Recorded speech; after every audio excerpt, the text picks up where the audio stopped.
It's 7:30. Good morning, I'm Ian Crouch with Hunter News. A Hunter member of the Greyhound Industry Consultancy Group is welcoming a new development in the live baiting scandal. The entire board of Greyhound Racing New South Wales has agreed to stand down effective immediately. 70 trainers along the East Coast have been implicated in using live animals to blood dogs. Cessnock trainer and consultancy group member Bob Whitelaw says the first step in reforming the greyhound racing industry. I've got no doubt it can only be the better, and once the industry's cleaned up at all levels, I mean at administration level and not only that at a participation level too, you'll probably see a better run industry here in New South Wales for sure. Police say they won't be laying charges against a man involved in a 2-hour standoff at Hamilton South. Heavily armed police rushed to a unit block in Hassel Street yesterday afternoon after being told the man had a gun. It ended peacefully, with officers failing to find any weapon. He's now undergoing an assessment in hospital. It's feared a Belmont woman who's been missing for almost 5 months may have been murdered. 31-year-old Carly McBride was last seen on Kalgaroo Avenue at Muswellbrook on Tuesday, September 30. Sergeant Dave Rose says police have stepped up the search for the missing woman. The investigation has been ongoing since Carly's disappearance, with detectives following a number of lines of inquiry. Police continue to hold serious concerns for her welfare and are investigating a possible homicide. Police have this week commenced a targeted search of locations in Muswellbrook, focusing firstly in the vicinity of the Ironbark Ridge estate. Former Newcastle MP Tim Owen says he doesn't remember ever seeing a confidential cabinet document about the city's light rail project.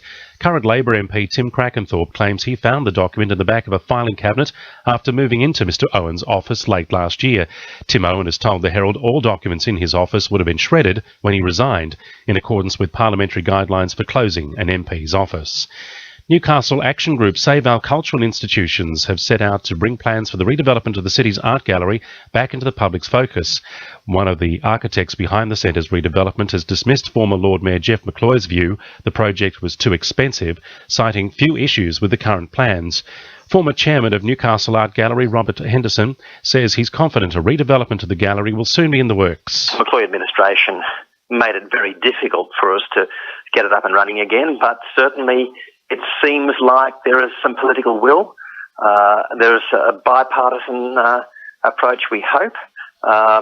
So we've got to think positively and try and talk this up again. And one of Newcastle's iconic characters, John Pittman, is being remembered following his passing at the age of 62. Known as Johnny the Busker, he spent much of his time in Derby Street and Beaumont Street, usually calling out for spare change while playing his beat-up guitar or bongo. Shopkeepers say he was a local icon and will be sadly missed. Now with sport, Annabelle Regan. It's a case of better late than never for Newcastle Jets players this morning after finally being paid their overdue monthly wages 2 days late. A number of rookie players who earn less than $50,000 per year were believed to be at the point of asking Professional Footballers Australia for special assistance funding if they weren't to be paid soon. PFA said in a statement last night they were extremely disappointed in the delay and the lack of communication from the club. Newcastle Knights coach Rick Stone has announced Cade Snowden as the player who will head the team's new-look engine room for the 2015 season. Snowden was chosen to lead the scrum after he was entrusted to captain the team in last week's trial matches against Warhope and Port Macquarie. And Newcastle Surfers pushes forward today with locals Ryan Callanan and James McMorland scheduled to ride today after 2 days of the Women's Classic. That's sport. I'm Annabelle Regan. To NURFM News Time 26 to 8.